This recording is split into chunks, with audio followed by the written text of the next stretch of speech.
Customs തീരുവയിൽ ധനമന്ത്രി നിർമ്മലാ സീതാരാമൻ ഇളവുകൾ പ്രഖ്യാപിച്ചതോടെ ക്യാൻസർ രോഗത്തോട് പൊരുതുന്നവർക്ക് ആശ്വാസമാകും.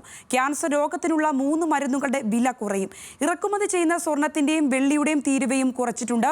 മൊബൈൽ ഫോണുകളുടെയും ചാർജറുകളുടെയും നികുതി 20% നിന്ന് 15% കുറച്ചു. ധനമന്ത്രി നിർമ്മലാ സീതാരാമൻ അവതരിപ്പിച്ച കേന്ദ്ര ബജറ്റിൽ കസ്റ്റംസ് തീരുവ കുറച്ചതോടെ നിരവധി ഉൽപ്പന്നങ്ങളുടെ വിലയാണ് കുറയുന്നത്. അതിൽ ഏറ്റവും പ്രധാനം ക്യാൻസർ രോഗത്തിനായി വിദേശത്തു നിന്ന് ഇറക്കുമതി ചെയ്യുന്ന 3 മരുന്നുകളുടെ തീരുവ കുറച്ചതാണ്. ഇതോടെ ക്യാൻസർ രോഗത്താൽ വലയുന്ന രോഗികളുടെ സാമ്പത്തിക ഭാരം കുറയും. എക്സ്റേ ട്യൂബുകളുടെ തീരുവയും കുറച്ചിട്ടുണ്ട്. ഇറക്കുമതി ചെയ്യുന്ന സ്വർണത്തിന്റെയും വെള്ളിയുടെയും തീരുവയും കുറച്ചു. സ്വർണത്തിന്റെ കസ്റ്റംസ് തീരുവയിൽ 6% കുറവ് വരുത്തിയിട്ടുണ്ട്.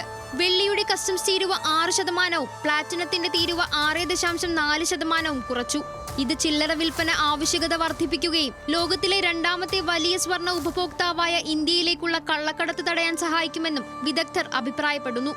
മൊബൈൽ ഫോണുകളുടെയും അനുബന്ധ ഘടകങ്ങളുടെയും കസ്റ്റംസ് തീരുവയിലും ഇളവ് വരുത്തി. ഇന്ത്യൻ മൊബൈൽ വ്യവസായം പക്വത പ്രാപിച്ചിട്ടുണ്ടെന്ന് അടിസ്ഥാന കസ്റ്റംസ് തീരുവ 15% കുറച്ചുകൊണ്ട് ധനമന്ത്രി നിർമ്മലാ സീതാരാമൻ പറഞ്ഞു.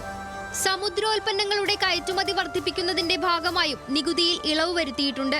ഇതോടെ ചെമ്മീൻ തീറ്റ ഉൾപ്പെടെയുള്ള മത്സ്യത്തീറ്റകൾക്കുള്ള വില കുറയും.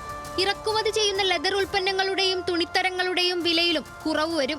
25 ധാതുക്കളുടെ എക്സൈസ് തീരുവയും ഒഴിവാക്കിയിട്ടുണ്ട്. അതേസമയം സോളാർ പാനലുകൾക്കും സെല്ലുകൾക്കും തീരുവ ഇളവ് നീട്ടില്ല. PVC ഫ്ലെക്സ് ബാനറുകൾക്ക് 10 മുതൽ 25% വരെ തീരുവ വർദ്ധിപ്പിച്ചു.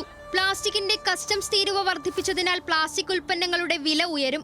പ്രത്യേക ടെലികോം ഉപകരണങ്ങൾക്കായുള്ള പ്രിന്റഡ് സർക്യൂട്ട് ബോർഡ് അസംബ്ലികളുടെ തീരുവ 10 മുതൽ 15% വരെ വർദ്ധിപ്പിച്ചിട്ടുണ്ട്.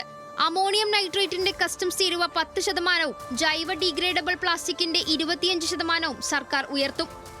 Budget desk, news Malayalam.